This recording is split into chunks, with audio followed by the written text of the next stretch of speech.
harganya rumah 3M, 4M. 3M 1% berapa itu? Ya, jadi 3M, 4M kan. Betul.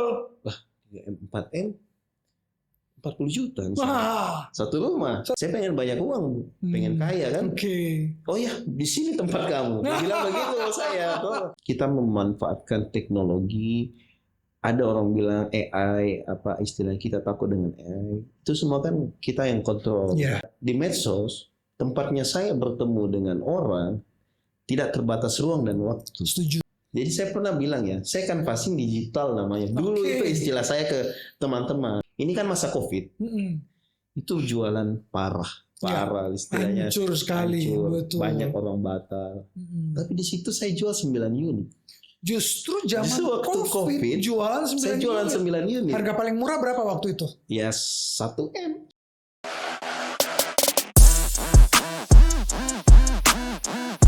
Hai sahabat Hendro Nugraha, apa kabar? Jumpa lagi bersama dengan saya dalam program Bisa Bincang Dalam Lensa bersama Hendro Nugraha. Hari ini saya punya teman yang mau berbagi hidupnya kepada kita semua. Bagaimana dia menjalani dari seorang profesional di sebuah industri keuangan, terus kemudian bisa beralih menjadi seorang, boleh dibilang hari ini dia entrepreneur, seorang pengusaha di bidang properti, masih muda, energik, punya kreativitas luar biasa, tetapi dengan usia yang sangat muda. Wow, Anda jangan bicara soal prestasinya luar biasa. Dan hari ini teman saya adalah Andri. Halo. Apa kabar? Baik. Luar biasa. Thanks for coming ya Andri ya. Andri, teman-teman pengen tahu nih, apa latar belakang Andri sebelum hari ini bisnis properti? Awal kerja apa sih? Latar belakang ya dulu, jadi gini, saya cerita sedikit ke Andrew. Ya saya awalnya ya lulus kuliah, itu saya bekerja di dunia finance. Ya kenapa? Karena memang mungkin ya waktu saat itu ya namanya kita jodoh atau bagaimana, ya perusahaan ini yang terima saya. Jadi kita masih bingung mau kerja apa. Betul. Nah, jadi apalagi baru lulus. Iya, jadi salahnya orang kan biasa ya pada umumnya kan bilang ya coba aja dulu pekerjaan apa, nikmati dulu bagaimana prosesnya. Betul. Jadi awalnya saya kerja di dunia finance. Jadi saya kerja di dunia finance. Kebetulan saya kerja di ini sebut kantor atau nggak apa-apa? Ya, nggak apa-apa. Ya, dunia finance. Ya, saya bekerja sebagai, kebetulan waktu itu posisi yang banyak dibutuhkan kan marketing. Iya, ya, betul. Jadi awam kita lihat ini saya buka lowongan A, I, U, E, O itu. Kebanyakan kan marketing, ya sudahlah saya apply saja. Tunggu dulu, Andri saya tahu orang yang cukup introvert, tidak banyak bergaul, lebih pemikir. Kenapa mau pilih dunia marketing waktu itu? Awalnya sih memang kecemplung, boleh dibilang kecemplung, boleh dibilang ya kita berdamailah dengan kondisi. Good. Ya mungkin pekerjaan waktu itu saya pikirnya ya sulit, ya akhirnya apa yang terima saya pertama, ya itulah yang saya ambil karena ya saya mau mencoba, karena saya ya apa namanya ya kita lulus, kita gelas kosong. Ya marketing terbaik ya kita ambil. Ya. Berapa lama di dunia finance waktu itu? Di dunia finance itu saya dari kurang lebih sekitar 3 tahun. 3 tahun. Jadi posisi terakhir sebagai? Saya sebagai head marketing. Head marketing. Sudah keliling berapa kota? Jadi ya itu. Jadi kalau kita kerja di perusahaan waktu itu, ya saya sudah ya kota-kota kabupaten sih, kota-kota kecil ya sudah sekitar 4 kota lah, 5 kota keliling-keliling, siap ditempatkan di mana saja. Kontraknya kan berbunyi begitu. Bunyinya gitu kayak kalian mau di mana saja ya harus siap, namanya kita kerja. Betul. Nah, apa yang mendasari Andri bisa pindah dari bisnis industri finance company leasing ke industri properti? Sebenarnya sih apa ya waktu itu ya mungkin karena jadi begini, ketika saya masuk di dunia finance, dunia marketing, ya orientasinya kan selalu semakin banyak sales, semakin banyak uangnya kita. Pendapatan, betul. Ya mungkin dasarnya saya orangnya suka explore, istilahnya kita dibebankan target. Sebenarnya marketing kan melihat target itu sebenarnya suatu hal yang harus dilampaui karena semakin ini very good ini. Seorang marketing selalu berpikir bagaimana melampaui target. Ya, karena semakin lebih atau dapat misalnya kita achieve target ataupun lebih, ya kita kan lebih banyak. Jadi saya agak bukan gimana ya, skeptis sih lihat orang yang takut bulan ini target tinggi gitu.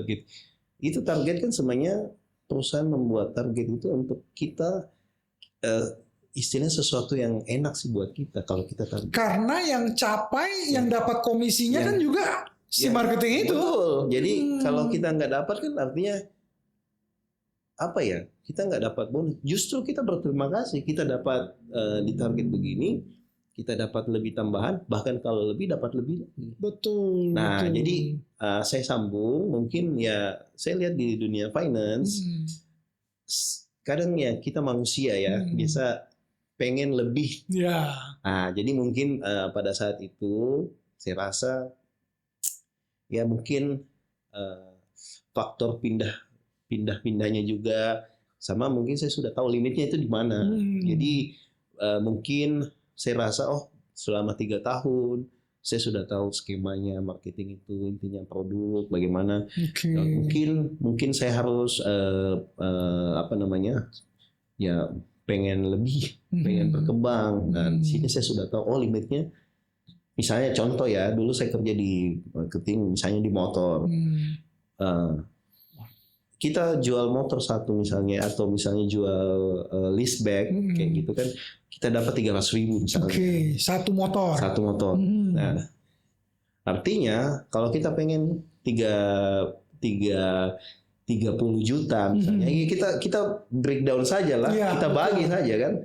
Nah, tapi kembali lagi ke kemampuannya kita, dari sisi fisik, dari sisi apakah kita bisa konsisten. Nah, jadi itu kan, capek 30 juta harus jual 100 motor. Betul. Jadi kalau misalnya apakah ya kita istilahnya kadang kita juga boleh terbang, tapi istilah kita ingat injak tanah. Jadi disitulah saya bilang limitnya itu di sini. Oke.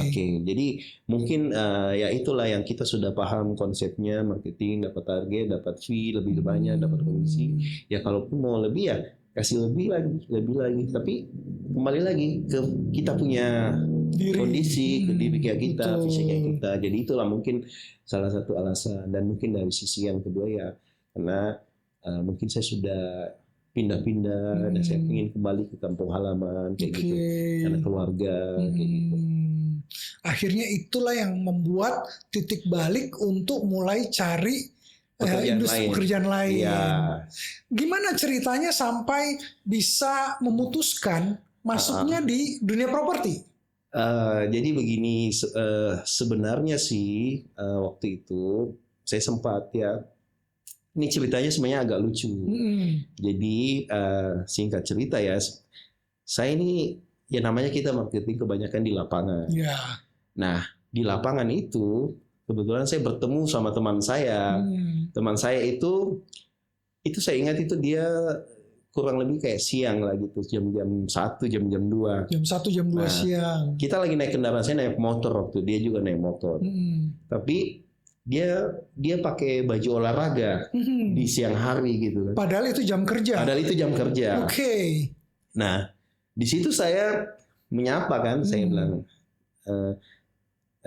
bro, saya bilang bro Andri bilang ketemu. Akhirnya kita menepi, kita cerita, ngobrol-ngobrol singkat.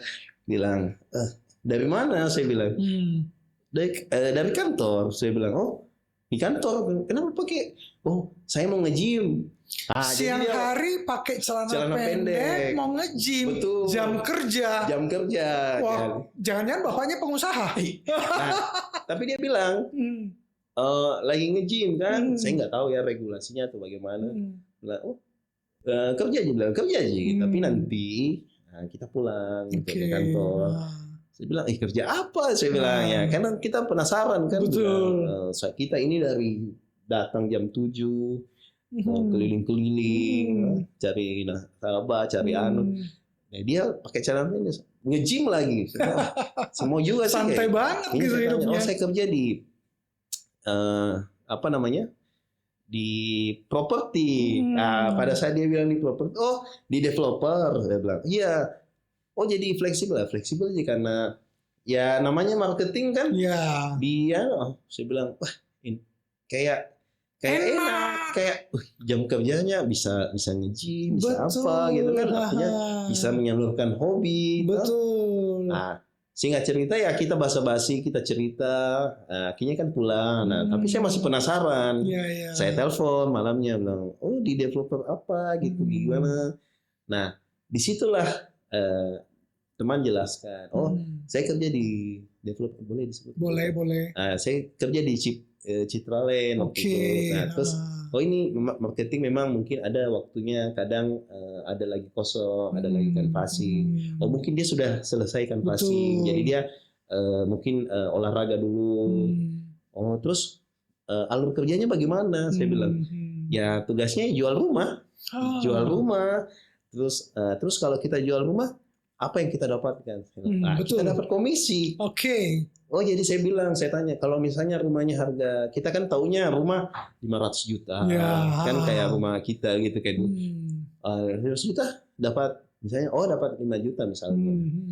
Based on komisi ya, jadi 1% misalnya. Nah di situ saya mulai tertarik. Saya bilang, setelah selesai nelpon ya saya pikir lah begini. Enak sih kalau rumahnya, akhirnya kan saya kepoin kan developernya, bilang harganya rumah 3M, 4M. 3M 1% berapa itu? Ya, jadi 3M, 4M kan? Betul. Wah, 3M, 4M 40 juta misalnya. Satu rumah. Tadi motor 300.000. 300.000. Iya. Dan itu pun kayak kalau misalnya 2, 3, betul. Misalnya dapat 100 kan gitu. Betul. Dan di situ saya mulai limitnya itu langit. Limitnya lebih, mungkin ada limitnya. Tapi lebih besar. Misalnya anggap 100 unit motor dapat 30 juta. Apalagi kalau 100 unit rumah. Iya, betul. Misalnya 3 miliar gitu, betul, kan nggak mungkin. Tapi tapi ada lah namanya kita. Betul, setidaknya sepertiganya saja. Betul. Lebih besar lagi kan. Nah, di situ saya mulai penasaran, akhirnya saya telepon lagi, ada lowongan nggak? Nah, jadi di situlah mulai tertarik di situ. Tapi kan namanya proses itu kan perlu ada interview. Tapi saya rasa pede sih sebenarnya karena saya basicnya kan marketing. Kayak gitu. Akhirnya saya melamar. Join. Dilamar lah. Saya interview sama bosnya, saya ingat Ibu Sonya namanya. Dia interview saya. Apa motivasi kamu? Bu, jujur saya orangnya betul-betul saya mungkin begini ya, keluarga mungkin ya saya anak pertama. Jadi otomatis saya selalu berpikir bagaimana saya bisa dapat lebih untuk mungkin ya kita namanya ya mungkin membiayai keluarga. Ya pasti Bu, saya jujur saja, saya pengen banyak uang, pengen kaya kan. Oh ya, di sini tempat kamu. Dia bilang begitu saya. Jadi kalau mau pengen kaya, masuk dunia properti. Masuk properti. Saya bilang, kenapa? Karena begini, bos komisi. Akhirnya apa yang dijelaskan itu saya sudah paham, tapi dia jelaskan. Tapi kamu yakin enggak?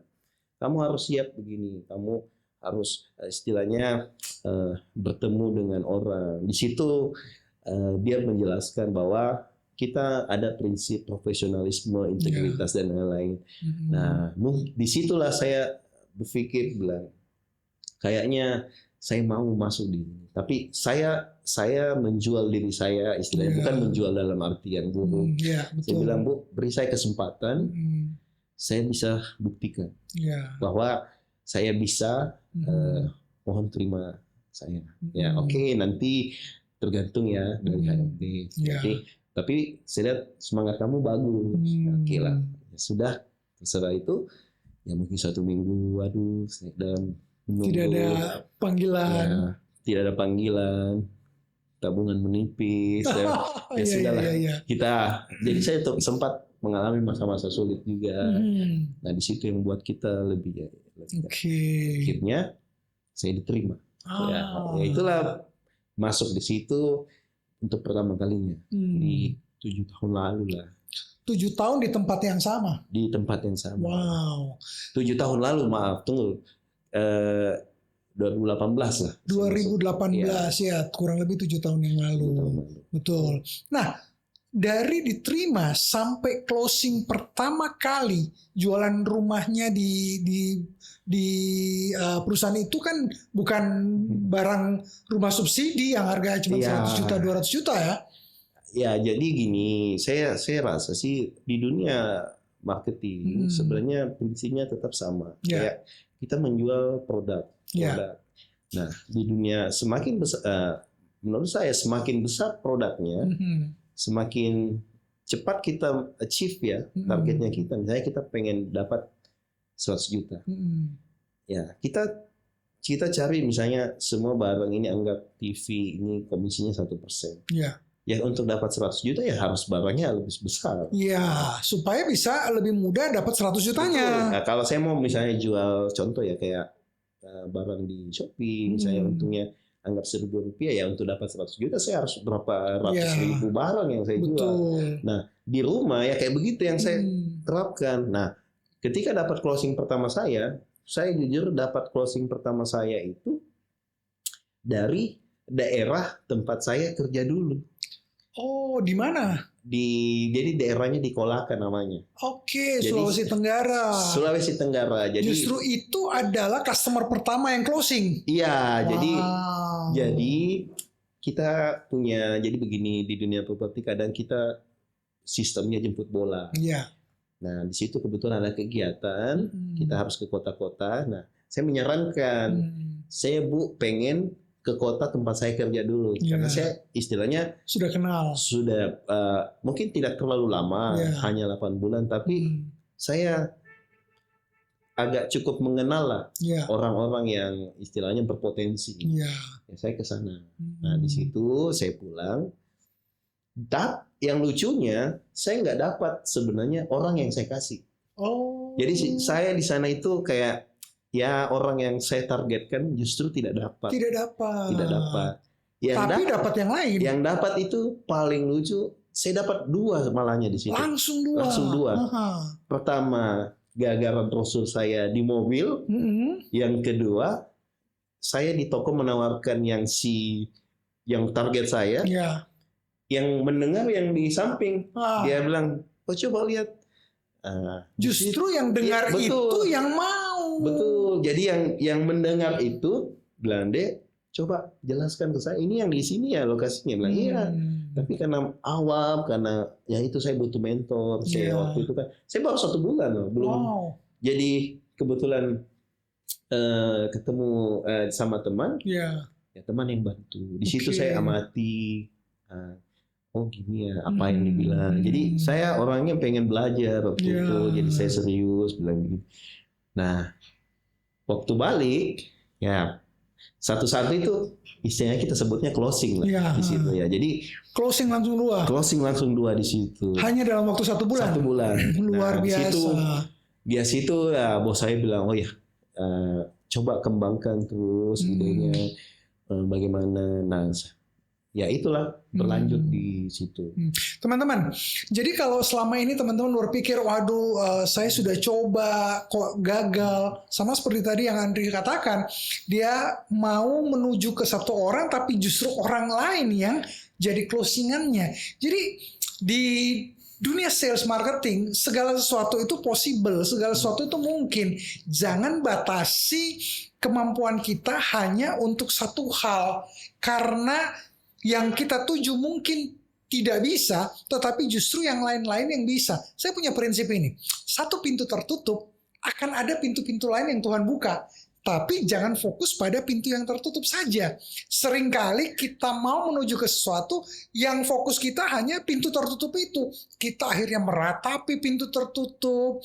Kita tidak berbuat apa-apa hanya gara-gara pintu tertutup. Padahal banyak pintu lain yang sedang terbuka. Jadi pelajaran yang tadi disampaikan oleh Andri adalah satu hal yang kita mau tuju tapi tidak berhasil, it's okay. Akan ada orang-orang lain yang juga mungkin akan closing di sisi kita. Ya betul. Jadi ya akhirnya ketika saya closing, di situ saya mulai belajar.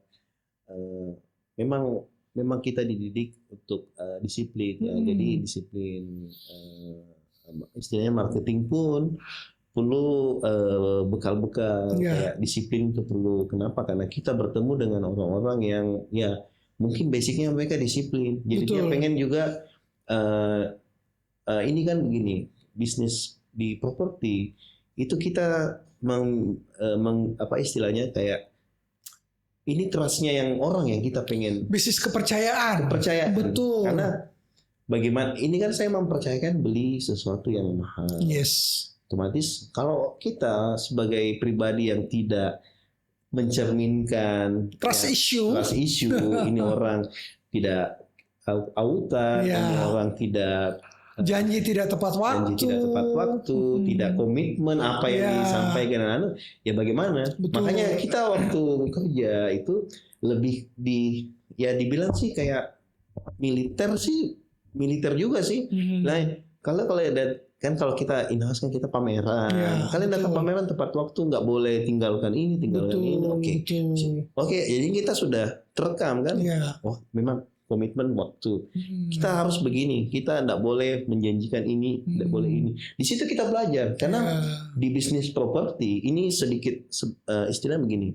Di properti itu, menurut saya ya, itu sesuatu yang betul-betul kita tidak boleh main-main lah. Betul. Kenapa? Karena ini menyangkut uang besar. Benar. Kita nggak boleh istilahnya dari sisi legalitas, dari sisi apa yang kita janjikan. Karena kapan kita melenceng, kita menjanjikan sesuatu yang tidak, itu efeknya besar sekali. Kita minta istilahnya ya, Andrew itu kita booking tanda jadi saja.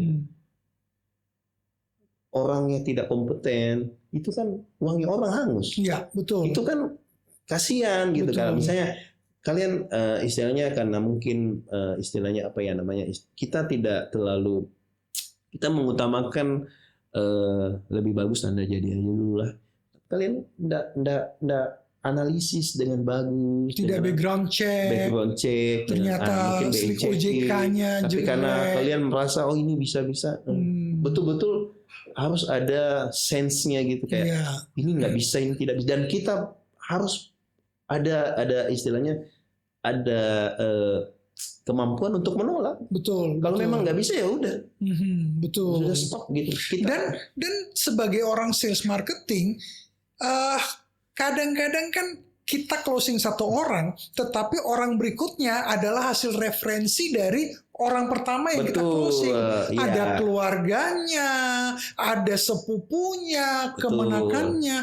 Nah, kalau orang ini sudah tidak percaya sama kita, nggak mungkin dia rekomendasikan kita ke keluarganya, betul ya? Betul. Jadi kalau di bisnis properti sebenarnya menurut ini kita teori orang kan bisa beda-beda. Kalau saya pribadi, saya itu biasa andalkan berapa metode. Jadi buat teman-teman. Jadi apalagi kan sekarang dunia digital. Jadi begini prinsipnya. Kita jalankan semuanya.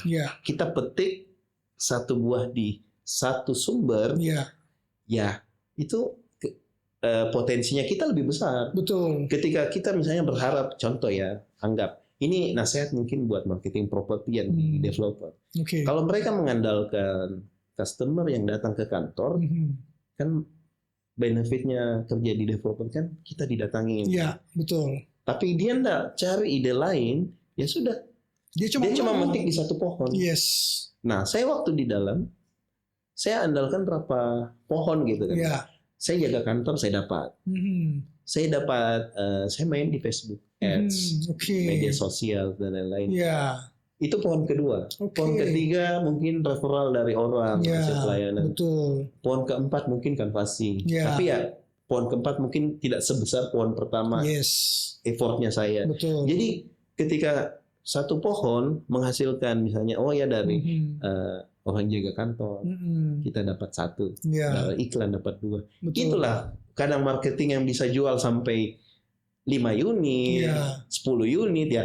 Karena pohonnya banyak. Betul. Kalau kita berharap jaga kantor, oke lah. Kita di kantor berapa orang? Iya. Siapa yang datang? Ada sih developer marketingnya sampai 100. Jadi kalau misalnya untuk dapat kau lagi, ya butuh berapa putaran. Jadi sebenarnya kita di dunia marketing ya kadang marketing yang survive, marketing yang istilahnya melangkah lebih jauh ya memang kita harus kritis. Betul. Kita harus punya kemampuan critical thinking yang bagus. Kita bisa menilai. Kita punya problem solving. Jadi sebenarnya itulah yang kita sebagai pribadi harus terus belajar, harus menganalisa dengan keadaan. Setuju sekali. Gitu. Nah, Andri, banyak orang juga takut masuk di dunia sales marketing karena apalagi properti. Karena mereka berkata bahwa nggak ada gapok nih, nggak ada gaji pokok. Oh iya. Kenapa Andri berani? Ya kalau gini, jadi ya itu kan, jadi saya sudah nggak kerja di developer, saya sudah bikin usaha sendiri. Wow, congrats ya. Di bidang penjualan properti. Jadi tadinya kerja di properti developer, sekarang jadi agent properti sendiri. Jadi memang ada langkah yang kembali lagi. Kita selalu manusia ada limit. Kita pengen lebih ya otomatis kita harus pindah ke wadah yang lebih besar. Betul. Jadi saya memberanikan diri 2 tahun lalu. Ya kita melangkah. Ya waktu itu memang ada problem juga. Akhirnya saya memilih untuk menjadi entrepreneur. Jadi saya tapi saya sangat berterima kasih. Ya berapa 6 tahun di dalam itu sudah banyak ilmu, banyak. Itulah yang saya kembangkan kayak gitu. Terus tadi apa? Kenapa berani untuk melangkah jadi entrepreneur tanpa gaji pokok, hanya based on commission, padahal banyak orang takut ketika mereka kerja tanpa gaji pokok. Jadi begini, saya sih menilai gaji pokok itu memang di awal saya kerja itu sesuatu yang betul-betul saya butuhkan. Ya itu sudah nggak bisa dipungkiri. Karena memang ada kadang orang yang butuh kepastian. Betul. Nah tapi mungkin karena saya pribadi mengalami seiring waktu, teman-teman pasti akan istilahnya begini. Gaji pokok itu saya sudah tidak dapat lagi. Tapi kenapa? Karena pajak. Jadi gini, semakin besar penghasilannya kita, kan pajaknya kita kan semakin besar. Jadi gaji itu untuk bayar pajak. Jadi makanya waktu saya keluar, betul kayak gaji pokok dari sudah berapa tahun ini saya tidak pernah, bahkan lebih banyak lagi yang dipotong. Jadi teman-teman pikir marketing properti mungkin di sebelah mata atau bagaimana, gaji sudah nggak dilihat lagi malahnya. Karena itu yang orang dipotong pajak. Betul. Pajaknya ini 2 kali gaji pokok, 1 bulan misalnya 2 kali gaji pokok. Jadi akhirnya malah justru kalau ada gaji tuh lah, aduh kenapa gaji aja yang masuk ini, kenapa harus ada gaji nggak dipotong kan? Itu harusnya ini gaji untuk dibayar pajak.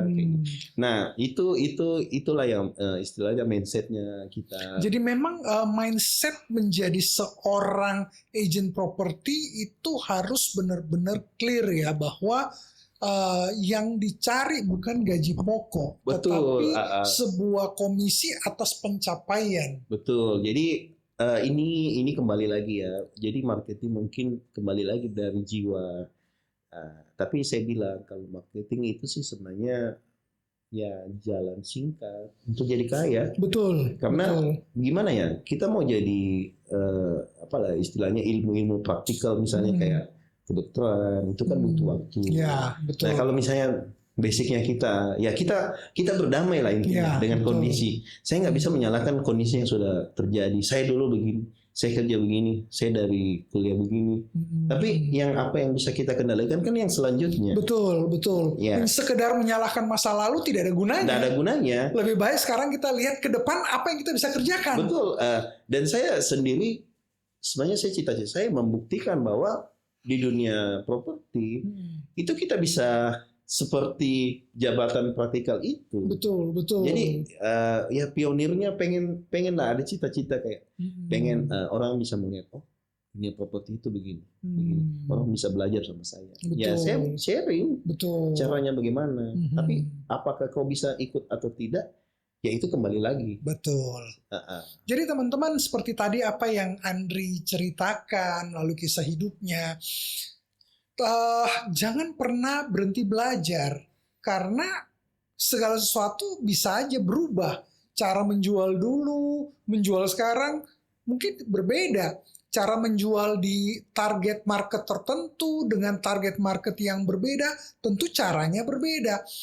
Ngomong-ngomong, apakah selama ini Andri pernah jualan rumah subsidi sebelumnya? Belum pernah. Nggak pernah jualan rumah subsidi. Berarti semua rumah komersial. Sejauh ini komersial dan semua harganya yang ember-ember itu. Tus lah. Tus. Juga ada M juga. Oke, dari tus sampai ember ya. Oke. Nah, jadi sekali lagi, ketika melihat sebuah tantangan sebagai kesempatan untuk maju, itu yang membuat kita akhirnya naik kelas. Ketika kita lihat tantangan dan hanya merasa saya nggak bisa ini, saya nggak bisa itu, ya itulah yang membuat akhirnya kita nggak bisa maju. Apa yang Andri ceritakan tadi, wow, luar biasa sekali. Berawal dari industri keuangan, jadi head marketing dengan gaji pokok yang sudah jelas, fasilitas, berani pindah ke industri yang berbeda, tetapi dengan marketing yang mungkin mirip, karena keahlian marketing adalah keahlian meyakinkan orang kan, mencari pasar yang tepat, meyakinkan orang, dan kemudian bagaimana kita dengan kreativitas yang ada bisa closing dengan tepat. Seperti tadi yang Andri sudah sampaikan, jangan cuma pakai satu pohon, jangan cuma menunggu supaya orang datang. Kita mesti ada pohon yang lain. Kita mesti mungkin menggunakan iklan, kita mesti menggunakan canvassing, kita mesti menggunakan berbagai macam hal, menggunakan banyak pohon, sehingga ketika ada satu pohon yang tidak menghasilkan, masih ada pohon-pohon lain yang juga bisa menghasilkan. Iya, betul. Jadi lebih ke kita harus mengeksplor, karena perubahan di dunia itu tahun ini bahkan bulan depan itu bisa beda. Jadi saya tanamkan di dalam diri saya, selalu saya pengen orang yang pertama, walaupun bukan yang jadi yang pertama, tapi setidaknya kita nggak ketinggalan kereta lah. Betul. Di dalam jadi setiap ada perubahan itu kita harus aware. Betul. Jadi memang itu kadang membuat istilahnya kayak membuat capek, membuat pusing. Tapi karena perlu berubah terus. Tapi itulah yang membuat kita maju dan mungkin akan lebih. Jadi orang kadang menilai kita bisa lebih, kita bisa ini. Tapi dia nggak tahu perjuangannya kita untuk belajar hal itu. Betul. Karena saya ingat sekali, by the way teman-teman, saya kenal Andri sudah lama sekali. Dan ketika beliau pun kerja sebagai marketing di developer, saya tahu zaman itu Facebook Ads dan lain sebagainya belum se-booming sekarang. Dia udah pakai Facebook Ads, sudah beriklan kemana-mana. By the way, pernah jualan di luar kota Makassar, pernah jualan di mana aja? Kalau jadi gini, itulah kita memanfaatkan teknologi. Ada orang bilang AI, apa istilah kita takut dengan AI. Itu semua kan kita yang kontrol. Sama dengan zaman waktu itu kita main Facebook. Itu Facebook kan kita yang kontrol. Betul. Jadi kita punya dibekali oleh pikiran. Kita menilai. Kayak tadi mungkin case-nya kayak gimana ya, apakah lokasi misalnya. Saya kan jual rumah di Makassar. Kalau mungkin teman-teman awam untuk penentuan lokasi dulu. Dan ini masih banyak yang masih tanda tanya. Jadi ini buat yang sudah tahu mungkin bolehlah menilai, oh saya sudah tahu itu, tapi untuk masih ada saya temukan biasa lokasinya mungkin dia jual rumah di Makassar tapi dia tentukan di Indonesia. Nah di situ kan sebenarnya kita bisa memodifikasi, oh saya kan jual rumah di Makassar, ngapain saya Indonesia gitu. Iklannya harus seluruh Indonesia. Buang-buang uang kan? Buang-buang uang. Tapi itu kan dulu zaman dulu itu menjadi perdebatan dan bahkan orang tidak tahu. Tapi untuk sekarang kan orang sudah banyak yang tahu, sudah betul. Kita saling menasihati.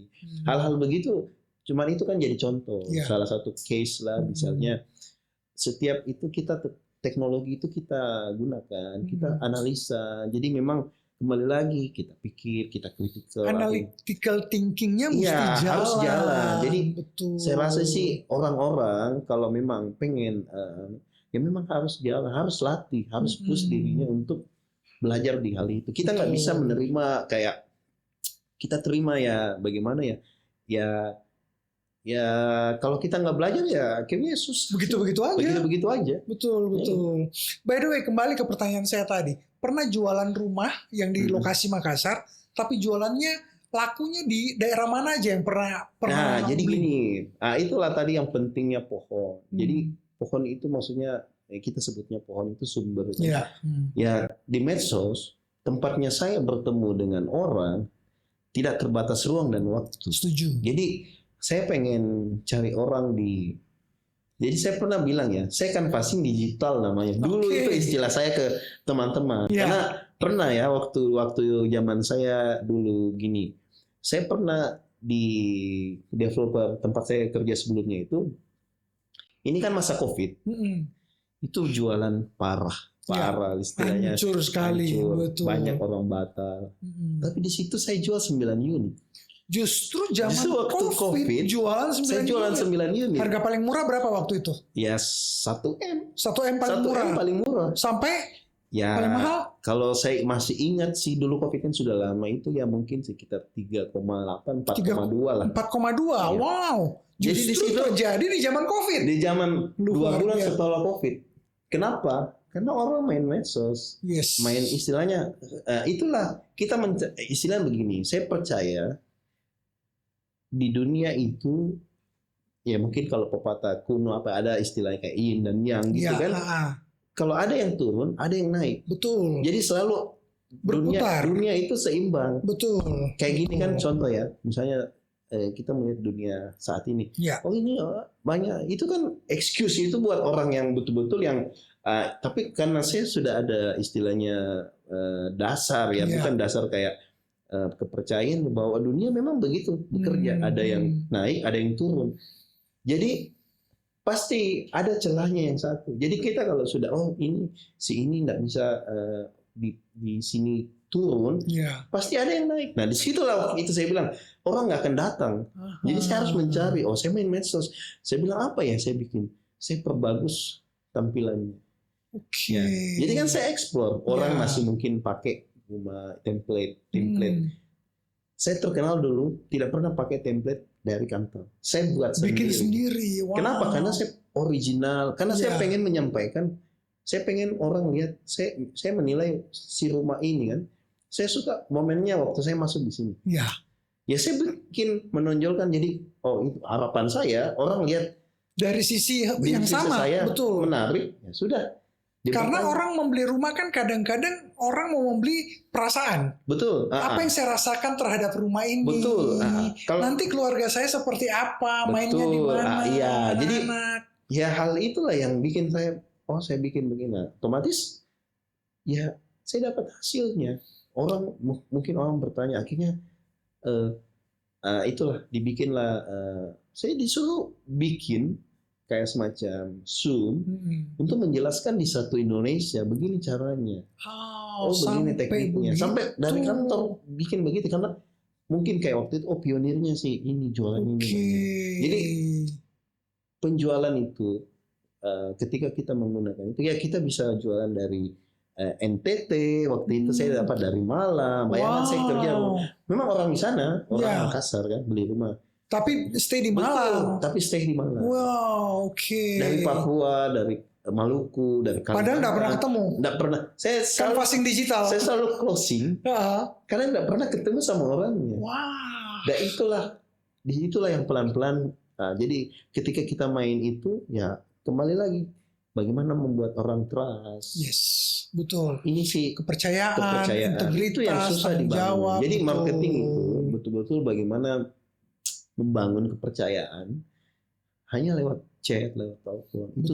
Itu betul-betul butuh jam terbang. Benar, tapi memang benar. itu bukan hal yang mustahil tapi bisa. Betul. Makanya perlu ada kita istilahnya, saya pun sampai saat ini terus belajar, entah itu belajar dari YouTube, dari TikTok, tapi bisa juga belajar dari orang yang lebih senior daripada saya.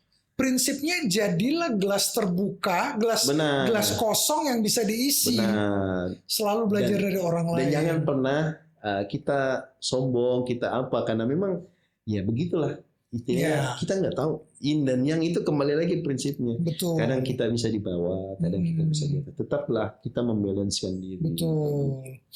Andri, saya tahu Andri dulu waktu masih kerja di developer itu sering dapat hadiah, dapat emas, dapat motor, dapat macam-macam. Jadi ya waktu itu memang saya tipikal orang yang suka di challenge. Jadi kadang kalau nggak ada challenge saya malah minta. Oke. Pak, boleh nggak saya jualan gini ya? Contoh ya 20M saya dapat uang 200. Di luar yang awal-awal. Oke, ya. Ya kenapa? Ya karena memang ya saya pengen lebih target. Yes. Karena itu target yang buat saya makin bisa bekerja. Terus ketika saya dapat saya puas, saya bilang wah ada pencapaian. Jadi memang mungkin kalau kita laki-laki kayak kita ada pencapaian begitu, itu kita penghargaan buat diri saya. Saya capai itu, saya appreciate dengan, saya bangga. Ya itu buat kita akan lebih pede lagi. Jadi target itu malah akhirnya mendorong kita melakukan yang terbaik. Iya, jadi suka di challenge. Wow. Misalnya kantor rata-rata kan developer mungkin 1 tahun targetnya 20M. Ya, kalau saya bisa dapat 60M, why not? Saya dapat apa? Begitu ya? Saya pengen punya ini ya, terus ya gitulah. Makanya untuk dapat itu kan mewakili 3 orang misalnya. Ya saya bisa bertukar dong ke bos saya. Bos saya bisa menghasilkan omset untuk 3 orang. Untuk 3 orang yang target lah. Betul. Nah, bagaimana? Apa bonus buat saya gitu? Wow. Sebenarnya begitu itu ibaratnya nyaman sih buat saya, kayak saya suka sih begitu. By the way, ini kita sudah harus berakhir sebentar lagi. Bisa spill-kah berapa pendapatan sekarang? Apa ya? Aduh, ini kalau di spill ini dikejar-kejar orang pajak. Ya kalau saya sih untuk ya cukup lah untuk bisa menghidupi keluarga, bisa untuk apa ya bahasanya, ya mungkin teman-teman bisa menilai bisa jadi nasabah prioritas. Jadi teman-teman berpikir dalam marketing itu sebelah mata atau bagaimana ya cukup clue-nya itu lah. Teman-teman bisa menilai sendiri itu bagaimana. Banyak orang takut menjadi orang marketing tapi mau jadi kaya. Andri membuktikan jadi orang marketing nasabah prioritas. Jarang loh itu. Karena berani men-challenge dirinya sendiri, berani menantang dirinya sendiri, berani untuk naikkan lagi barnya untuk naik ke level yang lebih tinggi. Luar biasa sekali. Terakhir Andri, pesan-pesan buat teman-teman Gen Z nih yang kadang-kadang mereka tidak mau susah tapi mau cepet kaya. Apa nih pesan-pesannya Andri? Susah sih, tapi ya pengen ngepetnya apa ya. Tapi gini, kalau saya untuk milenial kan saya, Gen Z ya, jadi yang orang yang cepat terganggu lah dengan kondisi suasana, jadi lebih kondisi yang mengontrol mereka. Walaupun satu sisi bagusnya mereka itu orang yang cepat. Misalnya saya jujur di zaman sekarang, saya kadang teknologi itu kadang agak bingung juga kadang-kadang kan. Nah Gen Z ini saya mau pintar mereka. Sebenarnya Gen Z itu di dunia properti, di dunia ini sebenarnya sangat-sangat berpotensi sekali. Kenapa? Karena mereka tahu mengendalikan teknologi. Tahu menggunakan teknologi dengan tepat. Iya betul, dan mereka cepat. Cuman mungkin mereka ya itulah kita begini, kembali lagi ke pribadi masing-masing. Kalau pengen istilahnya apa ya namanya istilahnya kayak ya memang di dunia marketing itu bagaimana kita bisa memahami. Jadi janganlah kita yang mau di istilahnya apa ya kayak kondisi kita ditegur sedikit sama orang kan wajar. Jadi konflik itu dalam kita bernegosiasi itu sesuatu yang biasa. Nggak bisa ini Pak, gimana ini? Nah, kalau jangan baper.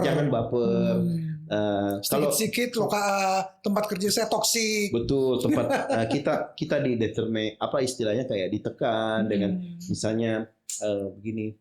Yang paling sering kan misalnya kita sudah hasil jual rumah, terus dikejar deadline kapan ini akad kredit, kapan itu sudah stres, akhirnya muak. Padahal sebenarnya kalau mereka tahu teknologi, tahu cara, tahu istilahnya saya kan begitu, sebelum closing saya sudah tahu langkahnya di mana. Jadi kita itu semua bisa diakali. Iya, betul. Kita dapat ini, disiapkan semua dan lain-lain. Kita sudah mengerti. Ya berpotensi bahkan jauh lebih bagus daripada saya. Jadi Gensi pesannya istilahnya ya coba untuk teknologi mantap, hanya bagaimana bisa berbaur dengan istilahnya kondisi. Jadi memang kita harus belajar kayak gitu intinya. Dan saya tertarik tadi yang awal-awal Andri bilang belajar untuk apa tadi yang waktu saya tanya kenapa masuk dunia marketing? Belajar berdamai dengan keadaan. Janganlah istilahnya begini kita cut sana sini. Ya sudahlah. Sedikit-sedikit ngambek, sedikit keluar. Ya sudahlah. Dunia itu yang apa istilahnya ya kayak tidak ada hal yang selalu menyenangkan. Benar. Tapi juga tidak ada hal yang selalu menyedihkan. Kembali lagi. Berdamai dengan keadaan. Kadang kita posisi bagus. Kadang betul. Sudah kita menjadi pribadi yang lebih tenang, lebih istilahnya lebih mengontrol kondisi. Langsung kalau dapat masalah langsung, waduh ini begini ini bos saya. Semua orang lain salah kecuali dirinya dia. Kalau kayak dulu saya masih sistem begitu. Saya pribadi pun kadang merasa masih begitu. Cuman saya pikir kalau saya misalnya saya dengan developer Slack, tidak bisa dipungkiri biasa ada kan? Ya, kita berdebat atau bagaimana. Tapi kalau kita sampai tidak bisa menurunkan ego, kita tidak kerjasama, rugi dua-dua kan? Ya, jadi memang begitulah. Memang harus kita musyawarah. Kadang-kadang kita mesti ngalah, kadang-kadang kita menang, tapi akhirnya harus win-win lah. Benar. Ya betul. Jadi teman-teman sekali lagi apa yang tadi di-sharingkan oleh Andri sangat luar biasa. Saya belajar banyak dari Andri. Bagaimana jadi seorang marketing yang handal, yang belajar kreatif, out of the box cara pemikirannya. Orang belum pakai iklan, dia sudah menggunakan iklan. Dia bisa membuat video sendiri untuk mencerminkan apa sih perasaan orang ketika masuk di rumah ini dan lain sebagainya. Tidak mudah menyerah, canvassing digital, apa yang dirasakan hari ini, nasabah prioritas, padahal hanya sebagai business agent property aja. Tapi prosesnya dia jalani. Itu yang banyak orang tidak tahu. Orang mau lihat hasil, padahal pohon-pohon yang dibuat itu banyak. Dan mungkin tidak semua pohon menghasilkan, tetapi dari berapa banyak pohon tidak mungkin tidak ada yang menghasilkan kan. Jadi tanamlah pohon sebanyak mungkin. Lakukan sebanyak mungkin. Misalkan passing, bisa melakukan iklan, bisa tunggu customer atau apapun, referral juga. Referral itu akan terjadi ketika kita punya nama baik dan bisa dipercaya. Betul. Kita ketika sudah tidak bisa dipercaya, referral itu tidak mungkin ada. Mau punya referral yang baik, harus bisa dipercaya. Karena itu kata kuncinya. Punya integritas, tanggung jawab, komitmen, dan lain sebagainya. Itu kata kunci. Wow, terima kasih sekali Andri sudah sharing ke teman-teman Andrew Nugraha. Saya bersyukur sekali bisa ada di tempat ini dan sharing bersama teman-teman.